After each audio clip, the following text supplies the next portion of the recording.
લોકસભા ચૂંટણીને લઈ ગુજરાત પ્રદેશ ભાજપ સજ્જ બન્યું છે, ત્યારે ભરૂચ ખાતે લોકસભા ચૂંટણીને લઈ પૂર્વ ગૃહમંત્રી અને ભરૂચ લોકસભા કસ્તર પ્રભારી અધ્યક્ષ સ્થાને આત્મીય હોલ ખાતે મહત્વની બેઠક મળી હતી।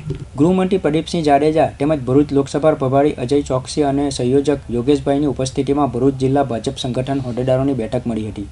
બેઠક પહેલાં હોસ્ટેલ ગ્રાઉન્ડ ખાતે વોલ પેઇન્ટિંગ કરાયું હતું, જે અંતર્ગત ભાજપ ઉમેદવાર તરીકે કમરને દિવાલ પર અંકિત કરી ચૂંટણી પ્રચારનું પ્રણસિંગો ફૂંકવામાં આવ્યું હતું।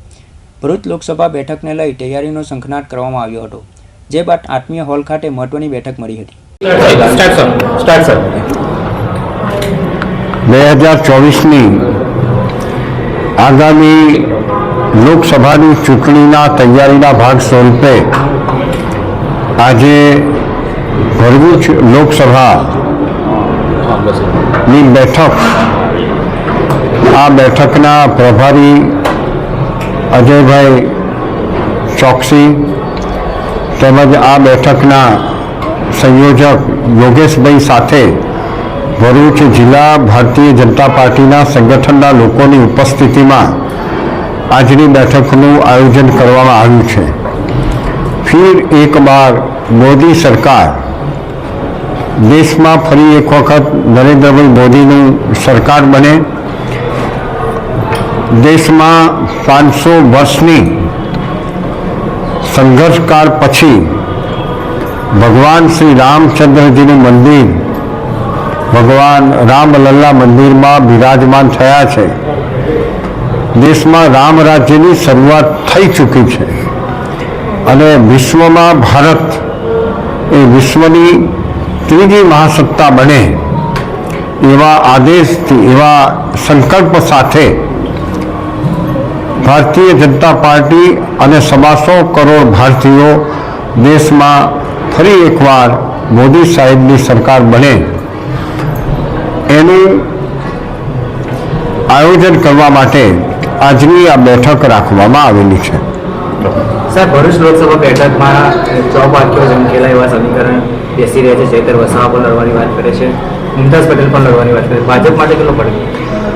ભારતીય જનતા પાર્ટીએ દેશમાં મોદી સાહેબે 2014-2019 એમાં જે રીતે દેશનો વિકાસ કર્યો છે અને આ વિકાસના ફળ ભરૂચ લોકસભા ક્ષેત્રને પણ સતત મળતા રહ્યા છે। ગુજરાતમાં 2014માં 26માંથી 26, 2019માં 26માંથી 26 અને ગુજરાત ફરી વખત 26 સીટો ભારતીય જનતા પાર્ટીને આપીને હેટ્રિક બનાવવા જઈ રહ્યું છે। એમાં ભરૂચમાં ભાજપનો વિજય તો થશે, પરંતુ 5 લાખ કરતાં વધારે મતોથી વિજય થશે એવું ભાજપના સંગઠન અને અહીંની પ્રજાનો પાસેથી જે માહિતી છે એમની અપેક્ષા છે। ભાજપના ઉમેદવાર કોણ છે? Municipal Bharatiya Janata party parliamentary board એ દર વખતે ઉમેદવાર ચયનની પ્રક્રિયાના અંતે નક્કી કરતા હોય છે, એટલે Bharatiya Janata party parliamentary board જે નક્કી કરે એ ભાજપનો કમળ, એ ઉમેદવાર આજે તો ભાજપના કમળના ઉમેદવાર તરીકે બધા આયોજન કરવા માટે એકત્રિત થયા છે। સાહેબ, આ પૂર્વ ગૃહમંત્રી હતા। ગુજરાતમાં જે ગઈકાલે ઘટના બની બરોડાની અને જે કાયદોની વ્યવસ્થાની સ્થિતિ ઊભી થઈ છે, શું કહેશે?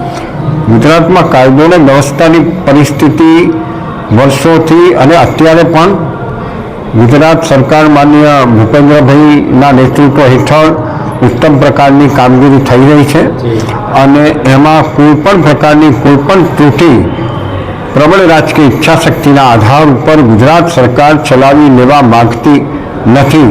એટલે હાલ ગુજરાતમાં કાયદો અને વ્યવસ્થાની ઉત્તમ પરિસ્થિતિ છે।